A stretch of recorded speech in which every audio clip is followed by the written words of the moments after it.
আমাদের সামনে আমাদের স্কুলটা ভেঙে গেছে, আমাদের ভাঙছে, আমাদের অনেক কষ্ট হয়েছে।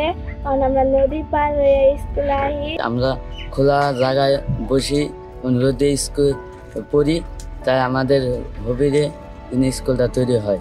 একটা টিনের শেডের নিচে আমরা ছাত্রছাত্রীদের পাঠদান কার্যক্রম চালাই যাচ্ছি এবং এখনো আমরা জায়গা পাইনি যে পুনরায় স্কুলটা কোথায় স্থাপন করব, এবং জায়গা যদি পাই তাহলে ওই আগের গৃহটা আমরা সরকারের বিভিন্ন মহলের সহযোগিতা পেলে পুনরায় স্কুলটা স্থাপন করে আমরা পাঠদান চালু করতে পারবো, এবং সেই চেষ্টায় আমরা সকল জায়গায় করছি।